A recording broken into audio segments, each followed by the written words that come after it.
Welcome back to my English channel English बोलो number 1। Yes my friends, आप लोगों ने जो हमारे वीडियो को देखा और मेरे चैनल को जो सपोर्ट किया उसके लिए हम आपको तहे दिल से धन्यवाद करते हैं। मेरे वीडियोस को आप लोगों ने पसंद किया और मैं उम्मीद करता हूं कि हमारे वीडियोस से आप फायदा उठा रहे हैं। बस जरूरत है मैं जिस रूप से आपको गाइड कर रहा हूं बस उसको फॉलो कीजिए। मैं आपको गारंटी दिया है, मेरा प्रॉमिस रहा है कि आप 25 वीडियोस को देखेंगे और 25 वीडियोस को देखने के बाद आप हर हाल में अंग्रेजी बोलने लगेंगे। दोस्तों, एक बात तो स्पष्ट है, हम प्रैक्टिस के द्वारा ही इस चीज को संभव कर सकते हैं। Without practice it is never possible that you will communicate English. If you want to communicate English then it is perfectly and it is 100% sure that you will have to take practice. And when up you won't take practice, it is never possible. So today I'm going to tell you about the sentences by which how can we arise the questions. आज हम आपको जो वाक्य बताने जा रहे हैं, आज जो हम आपको सिखलाने जा रहे हैं, उसमें हम आपको यह सिखाएंगे कि हम प्रश्न कितने प्रकार से कर सकते हैं, हम प्रश्न पूछने का कौन कौन तरीका को अपना सकते हैं, कितने प्रकार से प्रश्न पूछे जाते हैं। यस, तो आइए अब हम आपको सबसे पहले बताते हैं। दोस्तों, आपको जानकारी के लिए मैं बता दूं कि मुख्य रूप से प्रश्न हम 3 प्रकार से पूछते हैं।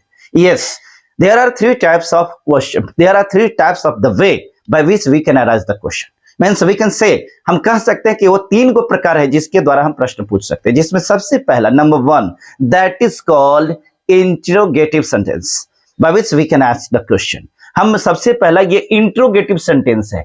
Interrogative sentence, what is interrogative sentence? First of all we are going to define about it. First, ये इंट्रोगेटिव सेंटेंस है क्या? इंट्रोगेटिव सेंटेंस मींस इंट्रोगेट करना। आप ऐसे समझ सकते हैं कि वह प्रश्न, वह वाक्य जिसके द्वारा सवाल पूछा जाए और जिसका जवाब सिर्फ यस या नो में दिया जाए। हाँ, उसके बाद जवाब सिर्फ हाँ में और ना में ही दिया जा सकता है, किसी अन्य शब्दों को बोल करके आप उसका जवाब नहीं दे सकते हैं। बस उस प्रश्न का उत्तर हाँ या ना इसी में दे सकते हैं, उसी को कहते हैं इंट्रोगेटिव सेंटेंस। अब आइए एग्जांपल के लिए हम आपको दिखाते हैं। जैसे मैं आपसे पूछूं कि क्या आप खाना खाए हैं, तो आप बोलेंगे हाँ या ना। आप बोलेंगे कि आप पढ़े लिखे हैं, तो आप बोलेंगे हाँ या ना। आपसे पूछा जाए क्या आप लड़का हैं, तो बोलेंगे कि हाँ या ना। आपसे पूछा जाएगा कि आप विद्यार्थी हैं, तो आप बोलेंगे हाँ या ना। तो दोस्तों, इस वाक्य की खासियत एक ये भी होती है कि जब किसी वाक्य में, हिंदी की वाक्य की मैं बता रहा हूं, जब किसी हिंदी के वाक्य में क्या शुरू में या अंत में, ये वाक्य के शुरू में भी हो सकता है और अंत में भी हो सकता है, अर्थात जब किसी वाक्य के शुरू या अंत में क्या लगा हुआ हो और जिससे प्रश्न, वो इंट्रोगेटिव सेंटेंस होता है। जैसे आप खाना नहीं खाए हैं क्या, देखिए लास्ट में क्या लगा है, तो ये भी इंट्रोगेटिव सेंटेंस। क्या आप खाना नहीं खाए हैं, ये भी इंट्रोगेटिव सेंटेंस है। मैं उम्मीद करता हूं कि इंट्रोगेटिव सेंटेंस आप समझ गए होंगे। Interrogative sentence by which we can interrogate about the questions, that is called interrogative sentence. हम जिन वाक्यों के द्वारा इंट्रोगेट करते हैं, मींस यस या नो का जवाब लेते हैं, हम उसको इंट्रोगेटिव सेंटेंस कहते हैं। जैसे क्या आज रविवार है, आप बोलेंगे हाँ या ना, यस या नो। तो इस प्रकार के सेंटेंस को बनाने का तरीका क्या है, हम इसको कैसे बनाएंगे? बहुत इजी होता है। आप अगर पॉजिटिव सेंटेंस को अगर ट्रांसलेशन बनाना सीख गए होंगे, जैसे कि मैं एक शिक्षक हूं, मैंने बताया था कि मैं एक शिक्षक हूं, तो जो ऑक्सिलरी वर्ब होता है, उस ऑक्सिलरी वर्ब को सबसे पहले वाक्य के शुरू में निकाल करके रख देते हैं, बाकी सेंटेंस को सेम रख देते हैं असर्टिव के जैसा, तो इंट्रोगेटिव बन जाता है। जैसे देखिए, आप यहां देखिए, यहां है कि मैं एक शिक्षक हूं, आई एम ए टीचर। अब इसमें देखिए, अब मैं एक शिक्षक हूं, अब इसको इंट्रोगेटिव बना रहे हैं, तो हम इसको क्या करेंगे कि इसके पहले क्या कर दिया कि क्या मैं शिक्षक हूं, क्या मैं शिक्षक हूं। अब यहां पर ये अफर्मेटिव में था, तो आई एम ए टीचर। अब इसको इंट्रोगेटिव बनाएंगे, तो एम को क्या करेंगे कि इस आई के पहले कर देंगे, तब हो गया कि एम आई ए टीचर। बस हो गया, एम आई ए टीचर। अगर कहना है कि क्या तुम लड़का हो, तो तुम लड़का हो, इसका अंग्रेजी होता है कि यू आर अ बॉय। तो यहां देखिए यू आर अ बॉय, अब हुआ कि क्या तुम लड़का हो, क्या तुम लड़का हो। तो यहां पर जो आर है, तो यू के बाद जो अपने आर को रखा है ऑक्सिलरी वर्ब को, तो उसको पहले कर देंगे। तो are you a boy, are you a boy, क्या आप लड़का हो गया। बस इसी प्रकार से इंट्रोगेटिव बनाने के लिए अंग्रेजी का फॉर्मूला होगा, ऑक्सिलरी वर्ब को पहले रख दीजिए। पॉजिटिव सेंटेंस जैसे बनता है तो उस पॉजिटिव सेंटेंस में से ऑक्सिलरी वर्ब को निकाल करके पहले रख दीजिए, आपका इंट्रोगेटिव हो गया। ये बहुत आसान तरीका है। अब आइए, अब हम दूसरा सवाल आपको बताने जा रहे हैं कि दूसरे प्रकार से प्रश्न कैसे पूछ सकते हैं।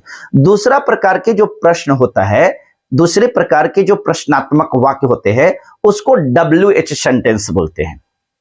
Yes, WH sentence. ये WH सेंटेंस की खासियत क्या होती है मैं बताता हूं। WH सेंटेंस में भिन्न भिन्न प्रकार के जो सवाल वाले वाक्य शब्द होते हैं, क्वेश्चन वर्ड्स होते हैं, उसका प्रयोग किया जाता है। जैसे आपका नाम क्या है। अब देखिए, क्या उसमें भी आया था, क्या इसमें भी आया था, लेकिन उसमें था कि क्या पहले या अंत में, लेकिन इसमें क्या बीच में आता है। आपका नाम क्या है, आप क्या खाए हैं, ठीक है, आप क्या पीते हैं, आप कहां रहते हैं, आप कैसे खाते हैं, आप कैसे पढ़ते हैं, आप क्यों पढ़ते हैं। इस प्रकार से क्या, क्यों, कैसे, कहां, किनको, किसको इत्यादि ऐसे करके सवाल जब होता है तो उसको हम WH सेंटेंस कहते हैं। जी हां, जैसे मैंने एग्जांपल दिया कि आप कहां रहते हैं, तो यहां पर सवाल हो रहा है, यहां पर सवाल हो रहा है कि आप कहां रहते हैं। तो ये जो कहां शब्द है, इससे सवाल हुआ। तो इस प्रकार के वाक्य को प्रश्नात्मक वाक्य तो बोलेंगे, लेकिन ये WH सेंटेंस कहलाता है। और WH सेंटेंस को अनुवाद बनाने का तरीका क्या है वो हम आपको बता देते हैं। बहुत सिंपल है, बहुत आसान है। WH सेंटेंस को ट्रांसलेशन बनाने के लिए सबसे पहले तो क्या आपको इंट्रोगेटिव आना चाहिए। इंट्रोगेटिव सेंटेंस को बनाने के लिए सबसे पहले आपको अफर्मेटिव सेंटेंस का अनुवाद बनाना चाहिए। अगर आपको अफर्मेटिव बनाने आ गया तो इंट्रोगेटिव बना लीजिएगा। अब अगर इंट्रोगेटिव बना लीजिएगा तो फिर आपको WH भी बना लीजिएगा। अब WH बनाने के लिए क्या होता है, इंट्रोगेटिव सेंटेंस के ठीक पहले आपको प्रश्नात्मक वर्ड्स अर्थात क्वेश्चन वर्ड्स को रखना पड़ता है। बस अगर आप क्वेश्चन वर्ड्स को पहले रख देते हैं, अब हो गया काम आपका। अब जैसे देख सकते हैं, जैसे आपका नाम क्या है, आपका नाम क्या है, तो व्हाट हो जाएगा, इज हो जाएगा, योर होगा और name. What is your name.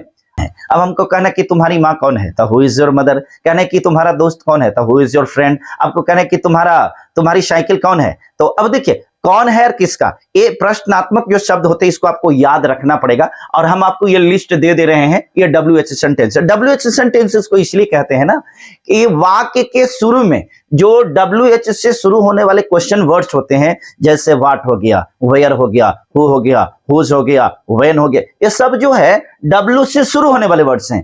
तो जब W और H से, क्योंकि H से हाउ हो जाता है, तो इससे शुरू होने वाला अंग्रेजी के सेंटेंस को WH सेंटेंस बोलते हैं। ये हो गया आपका, ये आपको WH सेंटेंस हो गया। मैं उम्मीद करता हूं कि आप अगर प्रैक्टिस करेंगे तो बहुत इजीली सीख सकते हैं। There is no any doubt.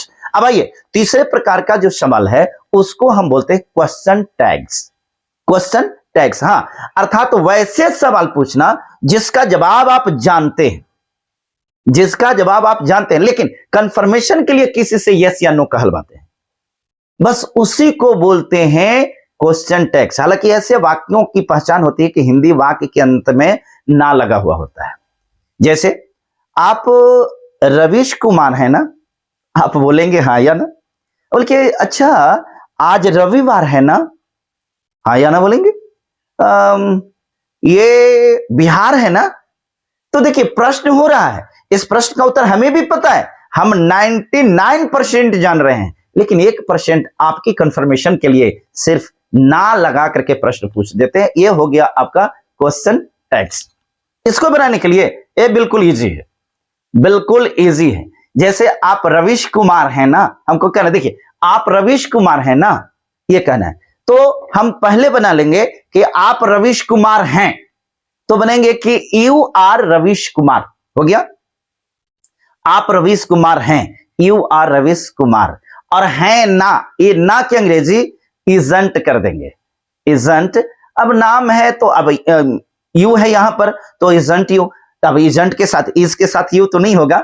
आप रवीश कुमार है ना, तो हम बनाए कि यू आर, तो चूंकि ऑक्सिलरी वर्ब यहाँ आर हुआ है तो आर में ही नॉट लगा देंगे, ठीक है।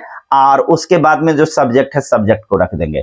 तो you are Ravish Kumar, aren't you, aren't you, are में नॉट लगा दिए। इसको एनामोलस हमने पहले वाला वीडियो में बताया, अगर आप नहीं देखे हैं तो देख लीजिएगा। एनामोलस रूप का प्रयोग इसमें किया गया, तो आरएंट यू कर देंगे। अब इसी प्रकार से मैं शिक्षक हूं ना, I am a teacher, I am a teacher. लेकिन एक चीज आपको सीखना पड़ेगा, सबके साथ तो होता है लेकिन एम के साथ एमेंट नहीं होता है, इसके साथ भी आरएंट का ही प्रयोग होता है। इसलिए इस बात, ये स्पेशल चीज इसको ध्यान रखना है। अब हमको कहना कि मैं शिक्षक हूं ना, तो हम बोलेंगे पहले तो बनाएंगे कि आई एम ए टीचर, अर्थात मैं एक शिक्षक हूं। और उसके बाद में क्योंकि एमेंट होना चाहिए था, लेकिन ग्रामर के रूल के अनुसार यहाँ पर एमेंट नहीं बल्कि आरेंट हो जाएगा और आई हो जाएगा आरेंट आई। तो इस प्रकार से कि मैं शिक्षक हूं ना, तो I am a teacher, aren't I, ये हो गया।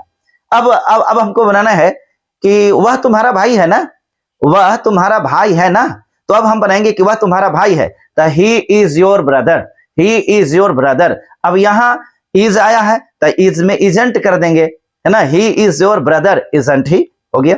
तो इसमें बस बहुत सिंपल सा ये 3 प्रकार से हम प्रश्न पूछ सकते हैं। हालांकि इस प्रकार के सवाल बहुत कम पूछे जाते हैं, अलग बात है, लेकिन सीखना होगा। अब मेरे दोस्तों, मैं आपसे गुजारिश करूंगा कि प्रत्येक जितने भी स्ट्रक्चर्स हैं, जितने भी मैंने 3 प्रकार के प्रश्न आपको बताए, वो तीनों प्रकार के प्रश्नों पर आपको क्या करना है, प्रैक्टिस करना है। क्योंकि मैं पहले बताया है, इंग्लिश स्पोकन प्रैक्टिस बेस पर होता है। आप कितनों ग्रामर जान लीजिए, मतलब नहीं है, आप कितना प्रैक्टिस करते हैं ये बहुत बड़ा मतलब रखता है। और अगर आप सोच रहे होंगे कि मैं सिर्फ वीडियो को देख लूं और वीडियो में जो गाइडलाइन दिया गया है, वीडियो में जो इंस्ट्रक्शंस दिए गए हैं वो ना करें, तो मैं आपसे क्षमा चाहता हूं और एक बात स्पष्ट कर देना चाहता हूं कि फिर आप जिस प्रकार से किताब पढ़ करके नहीं सीख सकते हैं, ठीक उसी प्रकार से वीडियो को सिर्फ देख करके नहीं सीख सकते हैं। You will have to apply the rules whatever I am telling you, and if you have no time, if you are lazy to do it, then I think that you are wasting your time. You don't waste your time now.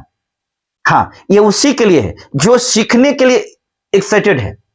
अगर आपके अंदर में strong determination है कि हमें सीखना ही सीखना है, तो आपके लिए जरूरी है। जी हाँ, मैं उम्मीद करता हूं आप ये कितने प्रकार के प्रश्न पूछे जाते हैं आप समझ गए होंगे। मेरा निवेदन आपसे है, अगर आप मेरे चैनल पर पहली बार हैं तो प्लीज इंग्लिश बोलो नंबर 1 इस चैनल को आप सब्सक्राइब कर लीजिए, और यदि आपको अच्छा लगता है तो वीडियो को लाइक कीजिए।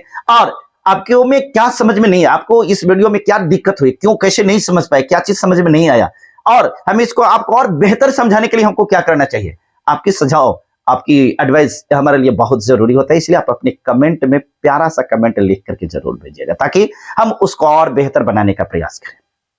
हमारा संकल्प बनाए कुछ बेहतर, पहले इस्तेमाल करो फिर विश्वास करो। फिर मिलते हैं अगले वीडियो में, तब तक के लिए